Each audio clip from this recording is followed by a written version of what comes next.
వాడు నోటికి ఏదో వస్తుంది మాట్లాడతామని చెప్పేసి ఇష్టం వచ్చినట్టు ప్రగల్భాలు పలికితే పడటానికి ఎవరు సిద్ధంగా లేరు.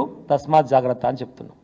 ఇప్పటికైనా వెంకటరెడ్డి దయచేసి తాగుడు బంద్ చేసి ప్రజల మీద దృష్టి పెట్టి సమస్యల మీద దృష్టి పెట్టి జరిగిన అభివృద్ధిని చూసుకొని ఇంకా ప్రజలకు ఏం చేయగలుగుతావు, ఉమ్మడి నల్గొండ జిల్లాకు ఏం చేయగలుగుతావో ఇప్పటికైనా ఆలోచన చేస్తే బాగుంటుంది అనేటువంటి విషయాన్ని గుర్తు చేస్తూ ఇష్టం వచ్చిన పిచ్చి పలగల వాళ్ళు కనుక మళ్ళీ మాట్లాడితే బీఆర్ఎస్ పార్టీ కార్యకర్తలు ఎవరు చూస్తూ ఊరుకోవడానికి సిద్ధంగా లేరు.